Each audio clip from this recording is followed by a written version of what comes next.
ប្រទេសថៃបានព្យាយាមបន្តអនុវត្តផែនការដណ្ដើមយកទីតាំងចំនួន17ដែលស្ថិតនៅភាគខាងលិចនិងទិសនិរតីនៃប្រទេសកម្ពុជាលាតសន្ធឹងចាប់ពីខេត្តពោធិ៍សាត់ដល់ខេត្តកោះកុងយោងតាមកាសែត Thai The Nation មេទ័ពជើងទឹករបស់ប្រទេសថៃនៅថ្ងៃទី23ខែកញ្ញាឆ្នាំ2025នេះបានទាមទារយ៉ាងម៉ឺងម៉ាត់ឲ្យកម្ពុជារុះរើអគារនិងហេដ្ឋារចនាសម្ព័ន្ធនានាទាំង17ដែលថៃបានអះអាងថាស្ថិតនៅក្នុងខេត្តត្រាតរបស់ខ្លួននៅក្នុងសន្និសីទកាសែតនេះផងដែរមេទ័ពជើងទឹករបស់ប្រទេសថៃបាននិយាយថាចំពោះអគារសាងសង់កាស៊ីណូនៅក្នុងខេត្តត្រាតកម្ពុជាមិនព្រមរុះរើទេមេទ័ពប្រទេសថៃនឹងបំផ្លាញចោលឬទុកសម្រាប់ប្រើប្រាស់តែម្ដងនៅក្នុងពេលដំណើរការនេះផងដែរមេទ័ពជើងទឹករូបនេះបានបញ្ជាក់បន្ថែមថាថៃនឹងធ្វើដូចគ្នានេះចំពោះសំណង់ឬហេដ្ឋារចនាសម្ព័ន្ធផ្សេងៗដែលស្ថិតនៅ17ទីតាំងផ្សេងៗគ្នាដែលថៃបានអះអាងថាជាទឹកដីរបស់ខ្លួនក៏ប៉ុន្តែកម្ពុជាបានច្រានចោលការអះអាងនេះក្នុងសេចក្តីថ្លែងការណ៍នៅថ្ងៃទី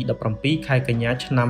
2025ក្រសួងការបរទេសប្រចាំប្រទេសកម្ពុជាបានបញ្ជាក់ថាទាហានថៃបានកំពុងតែរៀបចំកម្លាំងដណ្ដើមកាន់កាប់ទីតាំងទាំង17ដោយផ្អែកលើផែនទីដែលថៃបានគូសវាសជាឯកតោភាគីក្រសួងការបរទេសកម្ពុជាបានលើកឡើងថាតាមរយៈផែនទីមិនផ្លូវការនិងមិនត្រឹមត្រូវនេះទាហានថៃបានឡោមព័ទ្ធទីតាំងអានសេសនៅខេត្តព្រះវិហារភូមិមួយចំនួននៅខេត្តបន្ទាយមានជ័យដោយពលរដ្ឋខ្មែរ25គ្រួសារនៅភូមិជោគជ័យនិងភូមិប្រច័ន្ទមិនអាចចូលផ្ទះនិងស្រែចម្ការរបស់ពួកគាត់បានលើសពីនេះត្រូវបានត្រៀមបណ្ដេញពលរដ្ឋរាប់រយគ្រួសារទៀតដែលមានសមាជិកសរុបជាង 1000 នាក់កម្ពុជាថាថៃមិនអាចទាមទារទឹកដីដែលមិនទាន់បានកំណត់ខណ្ឌសីមាច្បាស់លាស់នោះទេថ្នាក់ដឹកនាំកម្ពុជាបានលើកឡើងបញ្ហានេះប្រាប់ទៅមេដឹកនាំពិភពលោករួមមានប្រធានាធិបតីអាមេរិកលោក Donald Trump ប្រធានាធិបតីចិនលោក Xi Jinping និងថ្នាក់ដឹកនាំធំៗកម្ពុជាប្រចាំប្រទេសផ្សេងៗដោយជំរុញឲ្យមានអន្តរាគមន៍ពីអន្តរជាតិផងដែរ